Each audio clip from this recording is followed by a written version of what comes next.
Artigas y Galassi, pues una vez más, por las buenísimas ideas que siempre tienes. Y un poco lo que ha comentado, que estoy encantadísima de estar en este espacio tan especial por continente, contenido y dinámica de actividades. Me parecía muy buena manera de empezar sacando un pantallazo precisamente de cómo vienen las jornadas anunciadas, ¿no? Pues voces, un encuentro para dar voz, ¿no?, a las protagonistas silenciadas durante la historia, escrita con mayúscula, aunque en realidad yo suelo escribirla con minúscula, porque bueno, de lo que se trata al final es de conocer la historia en su totalidad, ¿no?, y de tener una historia que sea una suma de la historia y de la herstoria, es decir, donde esa mitad del planeta que históricamente ha sido invisibilizada, pues forme parte de ese todo, ¿no? Una historia de todos y todas. A ver cómo paso de página. Aquí. Vale. El libro que os vengo a presentar, precisamente, pues lo que no es un libro de historia, sino es un libro que recoge voces, básicamente, ¿no?, y que encaja perfectamente, por eso os ponía esta diapositiva, ¿no? Se titula Por mujer, una historia desigual, esas 5 palabras, y de alguna manera yo creo que ya dirigen la mirada de la persona que lo lea hacia el propio contenido, ¿no?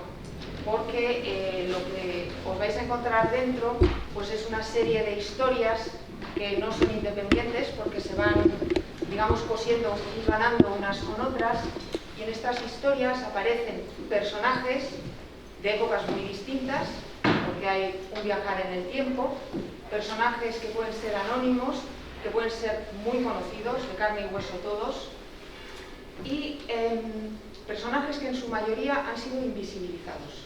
Por eso la mayoría de los personajes que aparecen aquí son mujeres, pero hay también unos cuantos personajes masculinos, alguno en concreto con muchísimo peso en el conjunto de la historia.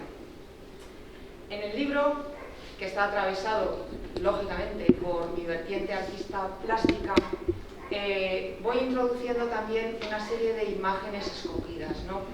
Y no son imágenes, digamos, realizadas a la par que lo iba escribiendo, sino imágenes que están recogidas, yo creo, a lo largo de toda mi trayectoria artística. Muchas de ellas, de hecho, estuvieron en la exposición Cuentas Pendientes que tuve aquí hace 2 años. Porque mientras fui haciendo el libro me di cuenta de que llevo trabajando sobre este tema pues, desde hace ya muchos años, ¿no? Y lo que sí que he hecho ha sido establecer un diálogo entre, o al menos es lo que intento, entre las imágenes que incluyo y las palabras que han sido escogidas, digamos, para acompañarlas, ¿no? De tal manera que la persona que está leyendo a su vez se convierte no solamente en lector o lectora, sino en espectador o espectadora de esa imagen, ¿no? Y luego se establece un diálogo y al final la imaginación pues es libre, ¿no? Un ejemplo es lo que tenéis aquí, ¿no? Esta portada, que en realidad es un recorte de una pieza, de una obra, que era una instalación que presenté en el año 2008 en Sala Recalde. Es una masa homogénea, esta pieza se titula precisamente Todos, Todas, ¿no? Y es una masa aparentemente uniforme que lo que viene a denunciar es ese gregarismo que fagocita todo y que impide desarrollar un pensamiento crítico, ¿no? Y sin embargo, sobre esta imagen, esta masa, ¿no?, en la portada del libro, lo que estamos leyendo es Por mujer, una historia desigual, ¿no? Esa masa de apariencia uniforme, todas las figuritas penden a la misma altura, en realidad lo que también está escondiendo es que por mujer, una historia desigual, ¿no?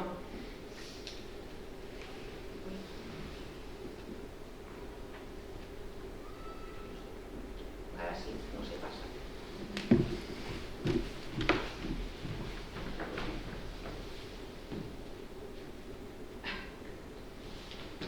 Ya está. Vale. En el libro lo que vais a encontrar es lo que os decía, ¿no? Una serie de personajes muy dispares y a través de las voces de estos personajes lo que se va a ir de alguna manera visibilizando es un abanico de violencia que históricamente se ha desplegado contra nosotras las mujeres por el mero hecho de ser mujeres. Y esto que dicho así, pues puede parecer muy duro, que lo es, también va a visibilizar muchas historias de color, o sea, entre las lamas de ese abanico vais a encontrar historias de lucha, de grandísimas luchadoras, que son sujetas históricas, historias de resiliencia, historias donde vais a ver cómo la adversidad también se va a convertir en una oportunidad para seguir construyendo y para seguir ahí, ¿no? Y es verdad lo que comentaba Garasi, que el principio del libro yo quizás lo sitúo, sobre todo el principio de todo el trabajo que vengo realizando ya desde el año 2012, en un encuentro fortuito que tuve 2012 en el portal de mi casa, cuando bajé a recoger las cartas y en los buzones me encontré a una mujer que estaba intentando averiguar si ese edificio había sido una clínica de maternidad a finales de los 60. Y bueno, pues esa conversación, tampoco me voy a explayar mucho, pero derivó en que de alguna manera se despertó mi curiosidad y empecé a preguntarme qué es esto de los bebés robados, ¿no? Y realmente durante muchos meses estuve sentada en mi estudio sacando información de internet, mirándome muy a fondo el tema, porque no me terminaba de creer que en este país, durante más de 6 décadas, dictadura hasta bien entrada la democracia, se hubiesen robado niños y niñas, bebés, a tantísimas mujeres, ¿no? Y supongo que empaticé tanto con esta mujer que me encontré, que en el libro aparece representada A. En parte, pues porque tengo un hijo que ahora tiene 23 años, en el 2012 tenía 10 años, y pues bueno, de alguna manera intenté imaginar, ¿no?, cómo sería mi vida si cuando después de parir te viene alguien con una cara triste y te dice: lo siento, tu bebé se ha muerto, y resulta que en ese momento, después, o por las circunstancias que sean, descubres que eso ha sido una mentira y que en realidad te han engañado y lo que ha pasado es que te han robado un bebé, ¿no? Y esa empatía, bueno, me llevó pues a meterme, a trabajar mucho con las asociaciones de víctimas del robo de bebés. Me llevó a publicar un ensayo novelado que se llama Lo que no me quisiste contar, en el año 2016, y de alguna manera a que mi trabajo pues ya adquiriese una vertiente mucho más de denuncia, y además yo creo que me convirtió en escritora realmente, porque me di cuenta de que, bueno, yo soy artista plástica, pero con las palabras no siempre puedes contarlo todo, ¿no? Perdón, con las imágenes. Eso de que una imagen vale más que 1000 palabras, en mi caso, al menos, no funciona, ¿no? Y realmente tuve que recurrir a las palabras porque me parece una herramienta muy poderosa para expresar, para contar, para transmitir.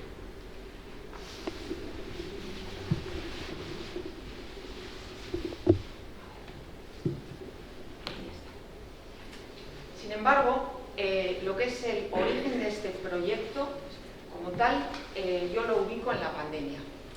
Cuando se decreta el estado de alarma, esos 100 días que nos tienen encerradas en nuestras casas, al final, bueno, se traducen, pues, más allá de volverte loca, ordenar, limpiar armarios, mucho tiempo para pensar, para releer, y en mi caso para releerme la obra de uno de los personajes que os mencionaba, que es Antonio Vallejo Nájera. Pues es el ideólogo, uno de los ideólogos top del franquismo, luego hablo un poco de él. Y además, casualidad, con la asociación Empoderarte llevábamos mucho tiempo trabajando sobre la caza de brujas, y habíamos justo inaugurado una exposición, Brujas Solguiñac, en Donostia, en la Sala Oquendo, que encima se quedó confinada, ¿no?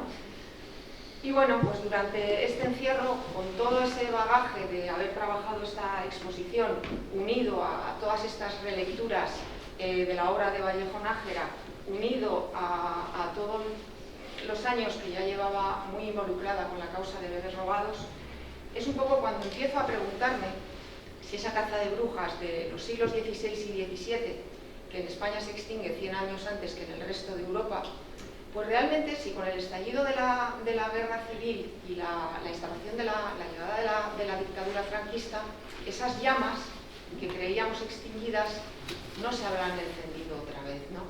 Y un poco con esa idea es cuando ya me meto de lleno en el proyecto y, unido a que después de la pandemia completo el máster en estudios feministas y de género en la UPV con un trabajo fin de máster que se titula Bebés robados España, crimen de género, crimen de Estado, en el que analizo precisamente esta fotografía, luego lo comento, es cuando ya empiezo realmente a escribir por mujer una historia desigual, ¿no?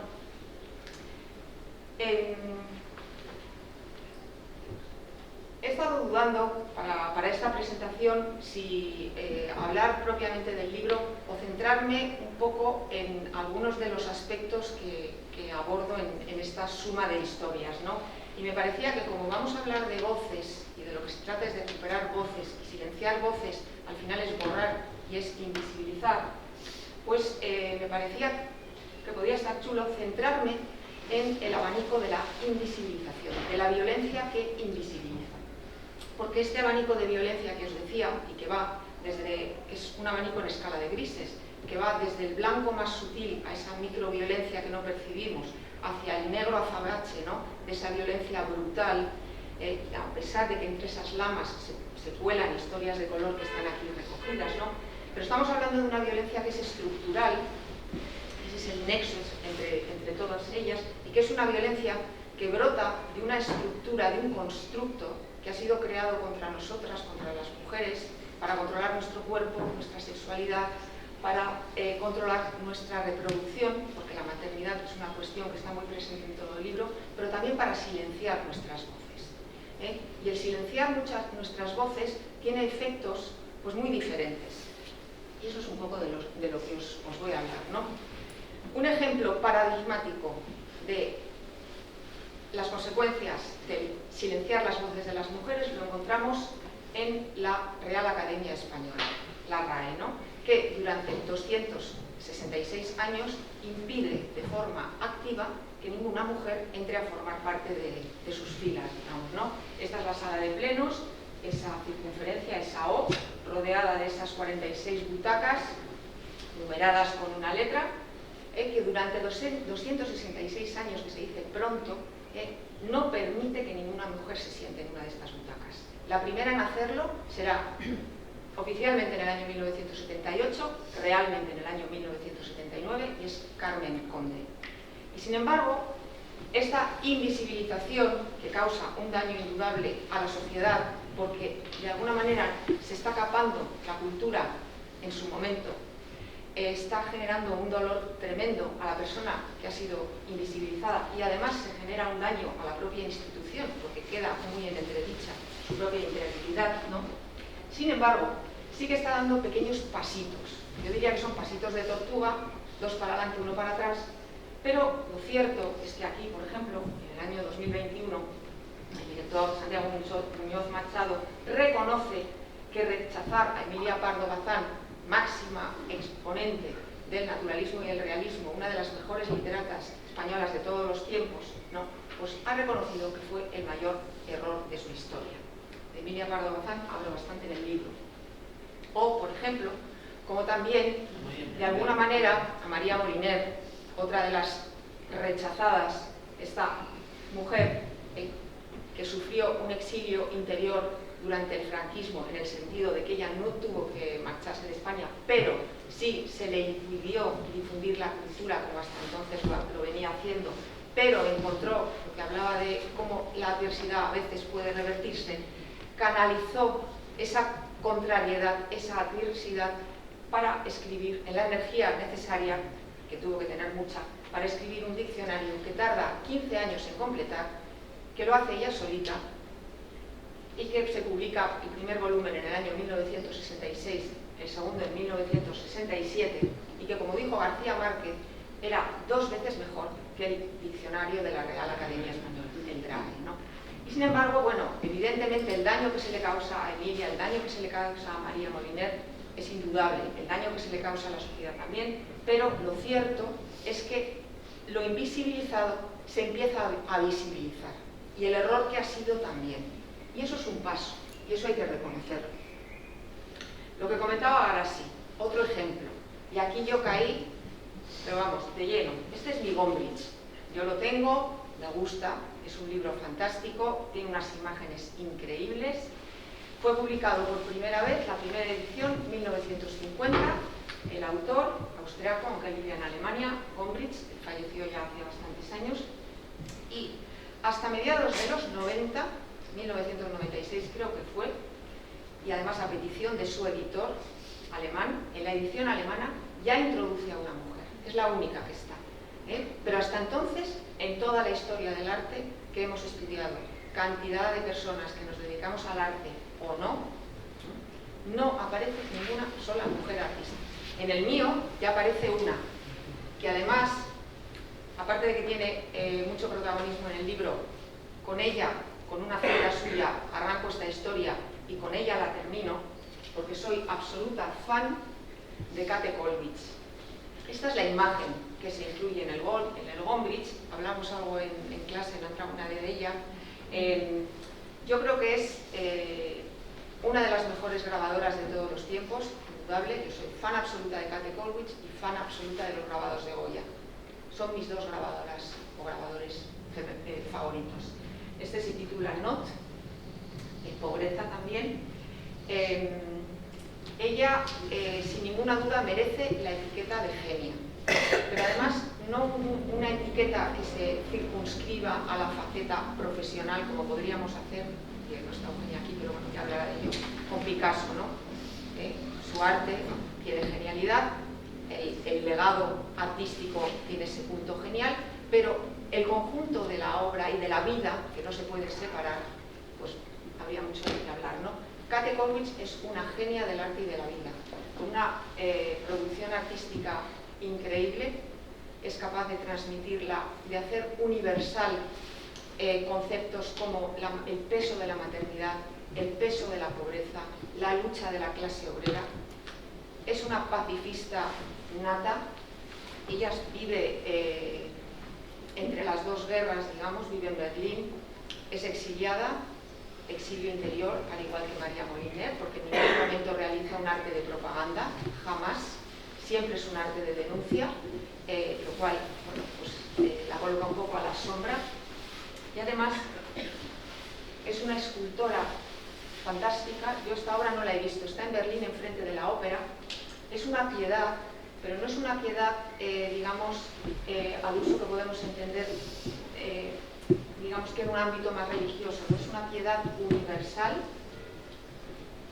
una mujer mayor que abraza entre sus piernas, entre ella, a un joven robado, muerto, posiblemente muerto en la guerra, porque ella pierde en la Primera Guerra Mundial a su hijo y en la Segunda Guerra Mundial a su nieto. Y esta es la artista escogida por Gombrich, en realidad por su editor, para incluirla en el libro que tiene Garasi, bueno, en tu edición, a lo mejor todavía no, pero bueno, puestos a elegir a una, pues bueno, yo habría elegido quizás sí a Käthe Kollwitz. Es alucinante que en ese manual que ha sido publicado, yo creo que lleva como 200 reediciones, 30 idiomas traducido, yo creo que casi todo el mundo tiene un Gombrich, de las personas que nos dedicamos a esto, y yo realmente no me di cuenta, o sea, me lo leí con muchísimo entusiasmo, sin darme cuenta de que me estaban ocultando a cantidad de referentes que son absolutamente necesarios, ¿no? Ese es otro plus de invisibilización, ¿no? Pero tenemos una invisibilización, y aquí me voy a la imagen que os he sacado antes, y a mi causa, que tiene un plus de violencia brutal, y es la invisibilización que se mantiene en el tiempo, porque genera un daño añadido a las víctimas, irreversible, porque el tiempo juega en su contra y que es devastador. Esta es la fotografía que yo, entre comillas, he previsto para hacer el trabajo Cinemaster. Son 4 amigas mías. Y además es una imagen que ilustra el panorama, el paisaje momento presente, por el momento. Es verdad que el tiempo va pasando y las cosas pues no van cambiando como deberían. Tenemos en primer plano una pancarta, ¿no? Hijo robado, 1975. Delante está Marga, es la madre que busca. Estamos en la muga entre la dictadura y la democracia. Aquí tenemos a Charo, que está buscando a una hija de las dos gemelas que tuvo, le robaron le dijeron que se había muerto una de ellas. En el año 1990, para que os hagáis idea, estamos en plena democracia. Y en segundo plano, ya con ese borrado del paso del tiempo, ya no está la madre que busca porque ha fallecido, sino dos hermanas que están buscando a una hermana nacida en el año 1955. Es decir, el paso del tiempo y la invisibilización está jugando su baza. Y lo que sucede es que cuando esto pasa, al final lo que tenemos es esta imagen, ¿no? Son los rostros borrados y un país en el que no se puede, en lo que a esto respecta, a este crimen, hablar de verdad, memoria, reparación o garantías de no repetición. Es curioso, a la par que cuando publiqué en el año 2016 el ensayo novelado sobre el robo de bebés, que se llama Lo que no me quisiste contar, tuve una exposición en la Galería La Taller, que está en Solocoetxe, en Bilbao, que se titula Calla, calla, Iso, que es una instalación sobre el robo de bebés. Esta exposición era únicamente la instalación sobre el robo de bebés. En general, cuando hago exposiciones, no es que tenga una gran repercusión mediática, creo que son otras cuestiones. En general, meto bastante el dedo en el ojo con las cosas que expongo. Pero lo que es cierto es que a esta exposición no vino ni un solo periodista. No salió nada, de nada en los medios. Este mismo trabajo lo tuve años después, expuesto aquí en el museo, hace 2 años, en el contexto de ese abanico de violencia global y que se despliega contra nosotras, ¿no? En la muestra Cuentas Pendientes, que reunía un poco el trabajo de mis últimos 20 años, ¿no? Y en concreto la instalación, aquí la presenté así, ¿no? Esto sucedió en 2023. Otro buenísimo ejemplo de invisibilización mantenida en el tiempo, aunque aquí es cierto que se están dando más pasos para que las consecuencias no sean tan devastadoras, aunque en mi opinión el tiempo ya ha jugado su baza, es lo que ha sucedido con las mujeres que estuvieron encerradas en las cárceles franquistas, ¿no? Y para, de alguna manera, los testimonios que mejor salvaguardan el sufrimiento y donde mejor se recoge lo que tuvieron que pasar todas estas mujeres, que fueron muchísimas, es en estos libros de la mejor recopiladora de testimonios que ha existido, que se llama Tomasa Cuevas. Tomasa Cuevas, luego la veréis, ella padeció el encarcelamiento en 7 penales. Ella estuvo en Ventas, en Guadalajara, en Segovia, estuvo aquí en la cárcel de Durango, estuvo en Amorebieta, en Santander, en Escort. Entró por primera vez en un penal con 22 años. Cuando salió en Barcelona estuvo casi un año ingresada en una especie de sanatorio para de alguna manera recuperarse un poco de las brutales palizas y agresiones que sufrió. Padeció el exilio porque se tuvo que marchar, estuvo en Francia, en la antigua Checoslovaquia, y cuando regresa a España, ella regresa a mediados de los 60, pero en el año 74, con Franco vivo y coleando, agarra un magnetófono, lo esconde en el bolso y se dedica a recorrer nuestra geografía para entrevistar a compañeras suyas, a amigas, a mujeres que al igual que ellas han estado encerradas en las cárceles franquistas. Y en los años 80 se decide ya a publicar las transcripciones de estos testimonios. Estos son joyas en bruto, están los testimonios tal cual.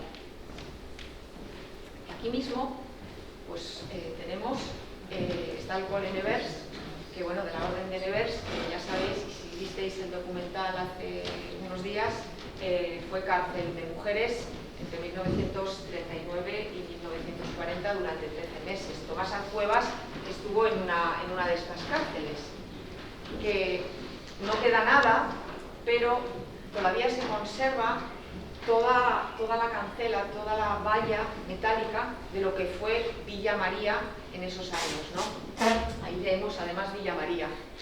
Y si tenéis curiosidad y os acercáis, porque a mí son detalles que siempre me resultan curiosos, en este pilar veréis todavía los 4 puntitos, los 4 agujeros con los tacos del taladro de la placa que se colocó en el año 2007, que es esta de aquí, la de arriba, que la colocó la Sociedad Memorialista Astuat en el 2007 y que es el mismo tipo de placa que está colocada también en la cárcel de Amorebieta y en la cárcel de Saturarán, en la zona del parking.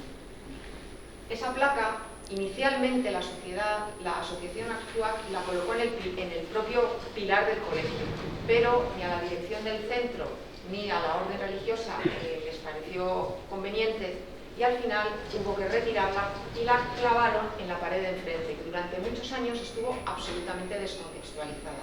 Posteriormente se añadió este segundo elemento de memoria, creo que a petición, creo que estaba Ayuntamiento de Durango, Gogora y no sé si también Archivo Garediaga, y esto es lo que en este momento se mantiene. Porque algo a lo que le dedico también mucho espacio en este libro es a cómo construimos la memoria, ¿no? Con qué intención, si es verdaderamente una construcción para aprender del pasado, situarnos en el presente y enfocar bien el futuro, o si se construye memoria para sacarse una foto, clap, clap, clap, 4 aplausos, ya lo hemos hecho, qué bien, y ahora a olvidarnos del tema, ¿no? Otro elemento añadido, que seguro que os acordáis, que ha estado hasta hace nada, es esta maravillosa lona que se colocó y que reproduce digitalmente una fotografía que está precisamente en este maravilloso museo, que es, ahora os pongo la fotografía, es una imagen del Archivo Garediaga y que representa a 7 mujeres que estaban encerradas en la cárcel con sus 7 bebés, ¿vale? Y casualmente, debajo de aquella, si os fijáis, se colocaron esos claveles rojos. Estas presas estaban rodeadas de gente de aquí de Durango, ¿no? La imagen, que la tenéis aquí abajo, para quienes no la hayáis visto, está aquí mismo, justo debajo. Aquí tenéis la imagen, digamos, original. La lona se hace a partir de una manipulación digital y se le añaden esos claveles, ¿no?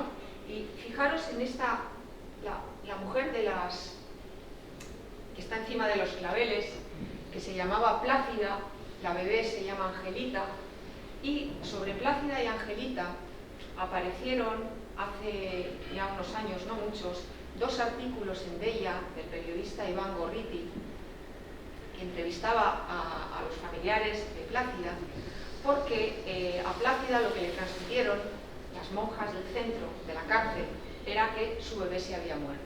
Se la arrebataron de sus brazos y la siguiente noticia que ella tuvo es que su bebé había fallecido.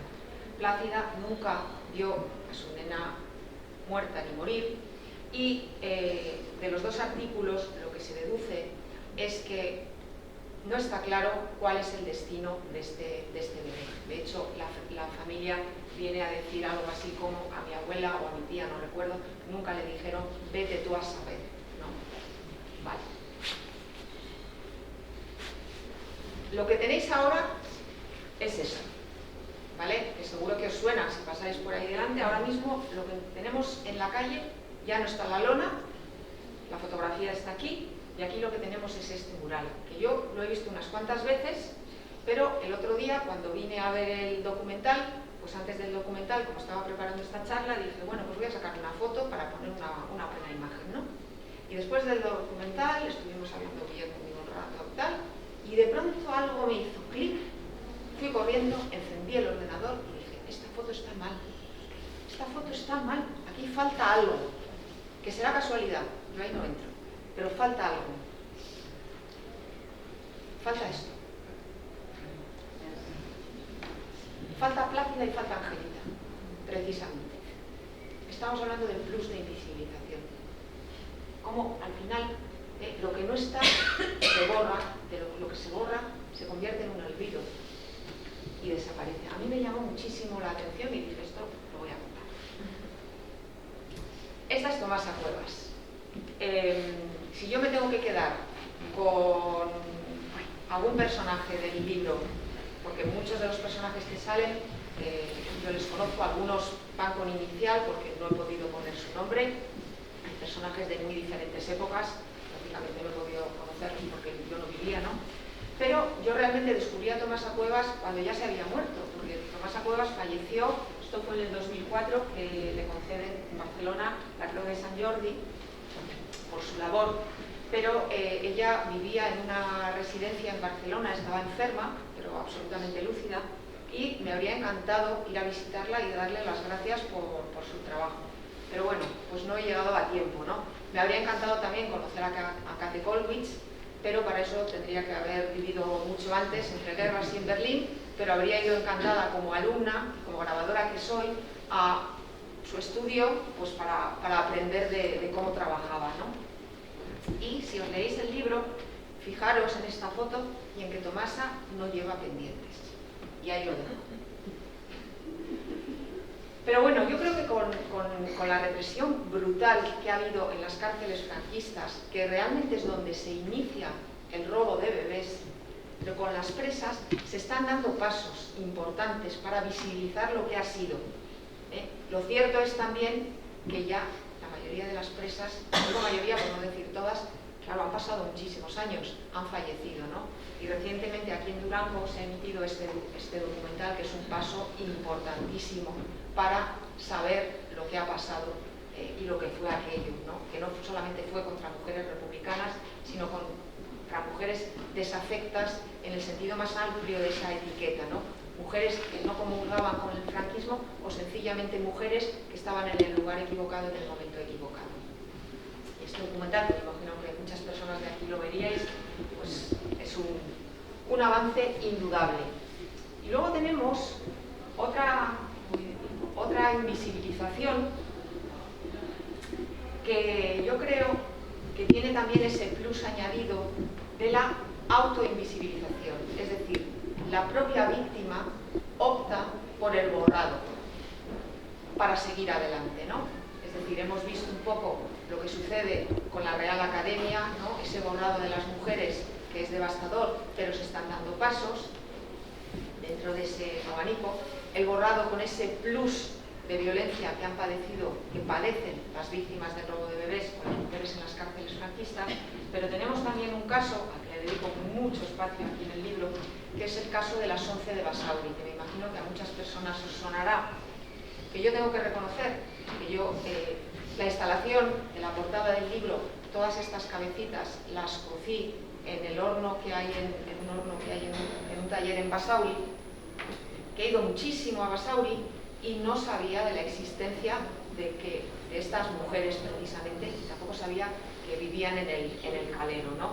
Y bueno, hay elementos que se han ido incorporando para dar a conocer el caso de 11 mujeres, en realidad eran 10 mujeres y un hombre, que en el año 1976 fueron acusadas de haber abortado o de haber practicado abortos o de haber inducido a practicarlo, que fueron víctimas de juicios que se alargaron durante 10 años, pero que gracias a su valor y a la enorme presión que generó el movimiento social y feminista que se desencadena, pues finalmente no son encarceladas, ¿no?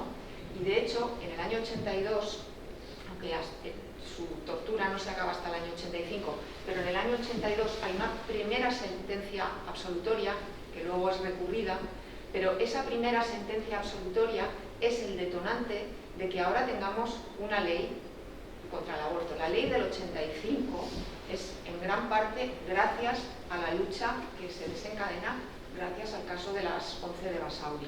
Esta imagen está en el centro de mayores que hay en el barrio del Calero, y hay una película también que se ha hecho, que es verdad, en el año 2023, Las malas compañías, y bueno, un podcast de Isabel Cañón que cuenta todo esto, una tesina de Ollane Ollane López, y en el ayuntamiento, aquí, hay una placa que se colocó hace un montón de años, que yo no tenía ni idea de que estaba, que es esta de aquí. Es la primera placa de un proyecto de Saida Fernández sobre el mapa de las huellas de las mujeres en Basauri, precisamente para dar voz, para escuchar las voces de todas esas mujeres que han sido silenciadas. Y la primera placa es precisamente en honor a esas mujeres. Estas mujeres, que yo imagino, porque se sabe muy poco de ellas, que la mayoría prácticamente viven y caminan entre nosotras, al igual que las víctimas del robo de bebés, han elegido permanecer en el anonimato más absoluto, debido al estigma que arrastran precisamente por lo que suponía abortar en esos años, y yo creo que es un estigma que a día de hoy no está del todo superado, porque de ahí yo creo que ese manto de silencio que no termina de derretirse, ¿no? Y en relación precisamente con cómo se van construyendo las placas, colocando en determinados lugares, ¿no? Hay un ejemplo, no sé si os identificáis, la playa de Saturrarán. Esta es una fotografía que saqué en el año 2007, se colocó este homenaje. Y es muy curioso porque acaba de ser el centenario del nacimiento de Néstor Basterrechea, que aquí en el museo habéis tenido una expo bonitísima, ¿no? En 2025, en julio, habría cumplido 101 años, ¿no? Pero a lo largo de todo el año pasado se han hecho cantidad de homenajes, exposiciones, y yo me puedo equivocar, y ojalá alguien de aquí me diga: Cristina, estás equivocada, no, de esto se ha hablado. Hay dos obras de Néstor Basterrechea que me parecen absolutamente claves en la obra de este escultor, grandísimo artista, y que yo estoy segura de que él estaba absolutamente orgulloso de estas dos obras por la denuncia que, de alguna manera, por su faceta de denuncia, ¿no? Que son este monumento que se colocó en Saturrarán, que es un díptico, y os voy a leer una parte del libro, porque aquí yo creo que una imagen a lo mejor sí que habla más que mil palabras. Digo, en la localidad de Sempere hay una escultura de Néstor Basterrechea, Oroit Miña. Está desubicada junto a un parque. Ay, no, perdón, os he equivocado. No, os he adelantado después. Néstor Basterrechea es también autor de una escultura, no he conseguido averiguar si tiene nombre, que rinde homenaje a otro colectivo de peligrosas. Desde el 2007 se encuentra en la playa de Saturrarán, en Motrico, con el objetivo de recordar, de no olvidar o de hacer memoria a las mujeres que estuvieron internadas en la cárcel franquista de Saturrarán, un espacio que antes de Infierno había sido un balneario y un hotel, un cuartel y un seminario. El edificio fue demolido en 1987. Salvo una fracción del muro que acordonaba la prisión y que hoy limita la explanada del aparcamiento, es que esto de los aparcamientos, apenas queda huella de una construcción que fue una casa de torturas entre 1938 y 1944 y en la que murieron muchas reclusas. En una de las dos piezas que componen el memorial están grabados los nombres de 59 niñas y niños de muy corta edad y 118 mujeres. La obra también, y el también es por la que me había equivocado, que ahora os la pongo, es negra y roja y está descuidada y roñosa. Cuesta igualmente descubrirla y entender su sentido en una campa despeluchada y compartiendo espacio con un puñado de blancos de madera consumida, mesas de piedra, serían blancas, y varias jardineras calvas. Un conjunto fagocitado por un merendero cutre y degradado. Un hueco vacío porque no invita y tampoco despierta la curiosidad. ¿Por qué las encerraron? ¿Por qué murieron tantas? ¿Y qué pasó con sus criaturas? Mantener en pie paredes señaladas puede ser un modo de reconocer su pasado, su historia. Es no impedir que hablen.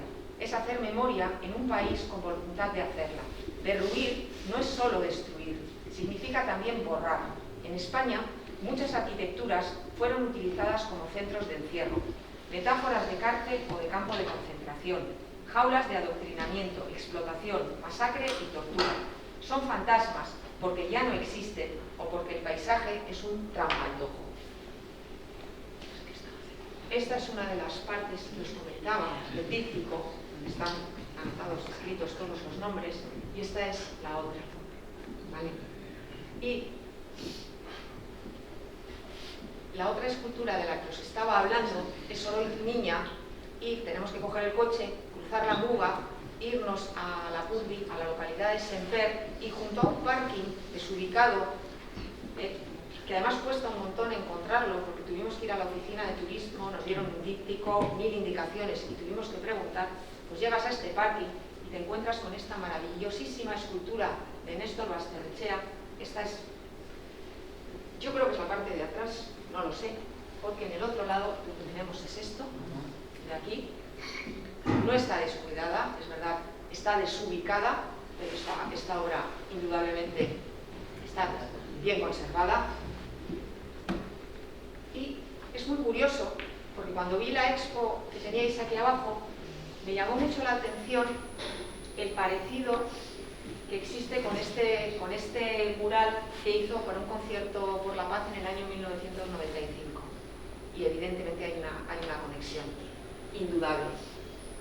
Y esta imagen ya no está en internet, pero es una imagen que encontré en la página web de un colegio en Sibur, que bueno, que al igual que, porque veo que estás Mónica del docu, que al igual que habéis hecho con el documental de la cárcel de mujeres de Durango, ¿no?, donde aparecen chavales y chavalas, ¿no?, a los que se les está contando lo que ha pasado, pues esta es una imagen, una buena imagen de cómo hay que transmitir el conocimiento a las generaciones que van a coger nuestro testigo, ¿no?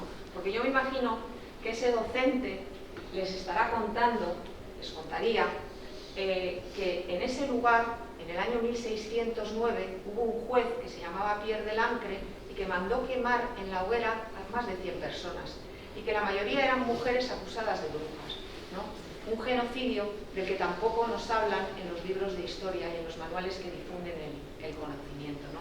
Entonces, bueno, pues a mí esto me encanta. Me encanta imaginar que a lo mejor en Saturrarán en algún momento se ha organizado una actividad parecida. Prefiero pensar en positivo, ¿no? Porque al final, bueno, esto me lo ha transformado en un cuadradito, pero era una X. ¿Vale? Esto lo voy a pensar porque tendrá, seguro que significa algo. Si hubiera sido un círculo lo tenía más fácil, pero un cuadrado lo voy a pensar un poco. No, porque al final es cómo se construye la historia, ¿no? Y qué voces se incorporan a la historia. Esto no es un libro de historia, yo no soy historiadora, esto es una compilación de relatos de historias, ¿no?, que se van entrelazando y que de alguna manera denuncian lo que nos históricamente ha pasado con nosotras, ¿no? Y qué importante es recuperar todas las voces, ¿no? Porque ahora sí que quería hablaros un poquillo precisamente de cómo recupero yo esas voces en el libro, ¿no? Que aparecen muchísimos personajes, ¿no? Y o bien nos cuentan cosas directamente, como puede ser a través de los testimonios de Tomasa Cuevas o de las entrevistas que hago yo a las 4 mujeres de la pancarta, ¿no?, a Marga, Isabel, María, Sumicharo. Pero también incorporo las voces a través de lo que otras autoras o autores nos han escrito sobre estos personajes, o nos han contado, ¿no? Y en ningún momento vais a encontrar estas frases, estas declaraciones entrecomilladas.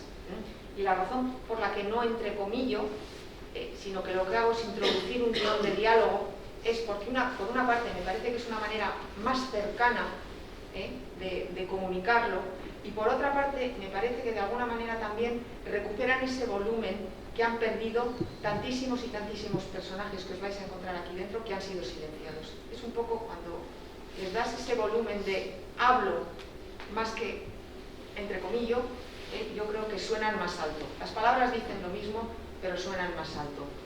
Esa es una parte que quizás tiene ese sesgo artístico, ¿no? También en el libro hablo de 3 collages. Yo introduzco lo que yo llamo collages, ¿no?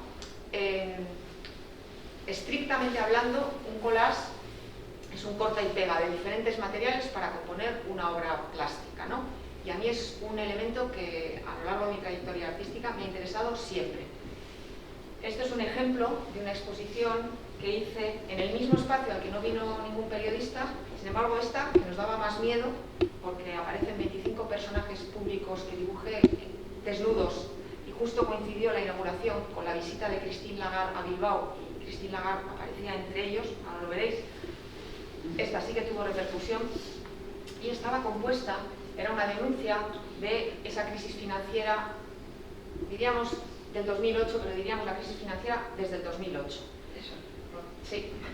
Y son 25 personajes públicos creados a partir de un collage, un dibujo y un recorte para el rostro de un periódico, y a la derecha un collage hecho con declaraciones de cada uno de estos 25 personajes públicos. ¿Vale? Esto es un ejemplo de algunos de los personajes que hice. Ahí tenéis a Christine Lagarde, que justo cuando inaugurábamos estaba en Bilbao. Qué feliz. Y esto era, digamos, el texto que compuse con frases pronunciadas por cada uno de ellos para componer una, digamos, una lectura que tenía un cierto sentido, ¿no? Y leíamos, por ejemplo, las playas están limpias y esplendorosas, el ruido de los tanques sea ahora el ruido de un Estado democrático, porque estas palabras las pronuncia la misma persona que tenéis aquí, lo de las playas esplendorosas. El entonces ministro de Defensa, Federico Trillo, año 2002, las pronuncia al día siguiente de darse este paseo por la Costa da Morte. Sí, lo del ruido de los tanques es algo que pronuncia en su momento y que recientemente, por eso decidí poner, recientemente también ha dicho, el gasto de defensa, bla, bla, recientemente es hace una semana, es la mayor garantía de nuestra libertad. Evidentemente los tanques los tiene muy presentes en la mente, ¿no? Este es el collage que yo realicé, este hombre. Y en el libro introduzco 3 collages, pero no de imágenes, sino de palabras. Entonces son 3 conversaciones muy diferentes entre sí. Sobre todo una de ellas es muy diferente de las otras 2, y es esta. En el libro vais a encontrar una conversación imposible, pero las frases han sido pronunciadas por los 2 personajes que hablan tal y como las han expresado. Todas las citas están recogidas en el libro. Van a hablar el autor del manual de brujería por excelencia, que es el Malleus Maleficarum del siglo XV, el autor principal, Kramer, latinizado Instituto, va a tener una conversación con el autor de un montón de libros, que es un personaje importantísimo aquí, que es Antonio Vallejo Nájera. Evidentemente es una conversación que no podría haber tenido lugar porque les separan 500 años, pero yo creo que tienen muchas cosas en común. Y entonces ellos hablan en el libro. Y luego hay 2 collages entre 2 grupos de mujeres ignífugas. Esta pieza también la tuve aquí expuesta, no en la última exposición, en la individual, digamos, sino en la exposición Brujas Sorriña. Ella es ignífuga. Y son 2 collages que las conversaciones, tal y como yo las planteo, no se han producido en esos términos, pero perfectamente podrían haber sucedido.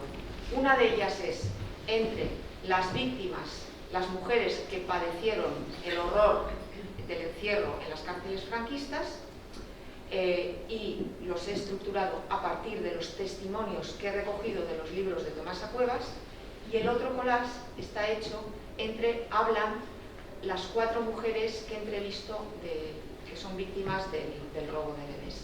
Entonces el collage 1, Vallejo Nájera con Instituto, el collage 2, víctimas en las cárceles franquistas, y el collage 3, víctimas del robo de bebés.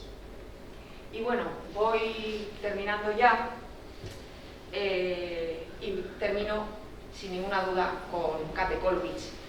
Y en el momento en el que estamos, pues me parecía muy oportuno traer este cartel maravilloso que ella hizo en el año 1924, Nunca más la guerra. Me parecía una manera buenísima de acabar con ella. Así que eskerrik asko y